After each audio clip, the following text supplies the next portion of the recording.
In short, we interviewed 27 trans adults in the United States about how they want to discuss gender in healthcare settings.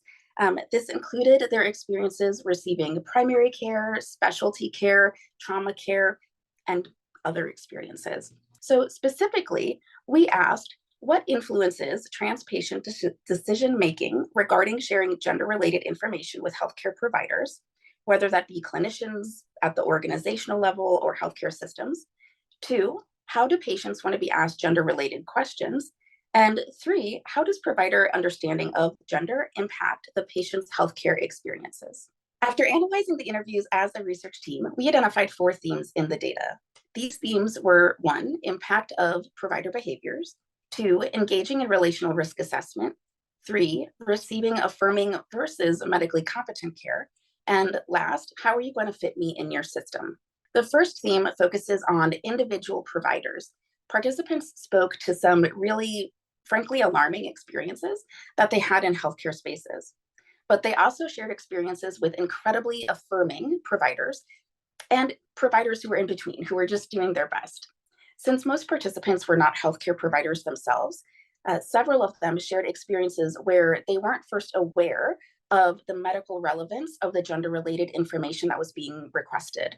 However, once their provider explained it to them, if they did, then they were much more comfortable providing that information. Second, our participants shared some really astute ways that they assessed and navigated risk. Sometimes their providers made it really clear that it was safe to be trans there, and sometimes they didn't. Some providers may have marketed themselves as a trans affirming practice, but once our participant got there, there were some really harmful behaviors. Our participants had to skillfully navigate through all of this in order to protect themselves and receive the best care possible. Third, and related to the first two themes, our participants often spoke to access to affirming and competent care as being at odds with one another.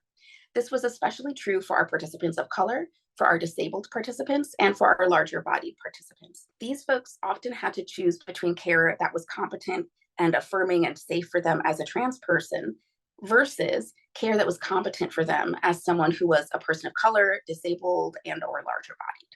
Lastly, throughout our interviews, our participants included a systems level lens. They questioned, some more directly than others, if the current healthcare system could ever be truly trans affirming. They recognize that some providers are doing the best they can with the resources available to them, and that some organizational and legal barriers were out of the control of those individual providers. Our participants shared how vital it is that these systems change so that trans patients can access the most competent healthcare that we deserve. All of this led us to the question of, well, what is meant by gender affirming care anyway? Our participants use that phrase to mean many different things, and there's no single agreed upon definition in the community or in academia. Does it mean care that is specifically related to a trans person's medical transition, when many trans folks don't medically transition? Does it mean any and all care that we receive as trans folks? Is it both? Is it neither? Is it something in between? So, anchored in what our participants shared, we developed the Trans Care Bicycle, a conceptual model that offers one perception on what trans care is. It posits that care cannot be truly gender affirming without also being medically competent. These are the two wheels of the bicycle.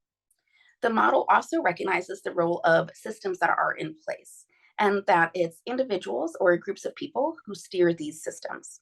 So I'm really excited about this model and excited to use it to inform my future scholarship. Our study is important for a few reasons. First, in the words of one participant, this is the easy stuff. That is, asking patients for medically relevant information in a respectful and accurate way is baseline. Our participants spoke to this pretty directly, that being asked basic questions about your identity and medical history is a baseline necessity for receiving competent healthcare for everyone. Next, our participants did not believe that there's just one right way to phrase questions about gender, and they weren't overly concerned with providers always having the right words either. Rather, the medical relevance of what they were being asked, their overall safety, and receiving authentic support took priority. Hopefully, this is really meaningful for providers who are honestly doing the best, making the time to learn more about trans health, but maybe not feeling yet like they're experts in trans issues to hear. However, this also highlights the intense need for systems level shifts, changes in requirements to medical education, ongoing training, as well as organizational and state, as well as federal policy changes. As one participant said, we need a trans health reckoning. And that's another reason why the study is important. It offers a multi level perspective. That is, it's not just focused on individual provider behaviors and what individual providers can do, but it also offers a system level approach to providing healthcare to trans folks. We are witnessing an increase in the ongoing attacks on the right that trans people have to exist, including our access to healthcare. And at the same time, major medical organizations agree that competent and affirming healthcare is needed for trans patients. So it is vital that we recognize the need for competent care for trans patients across healthcare disciplines. Trans patients can't always choose who our healthcare provider is.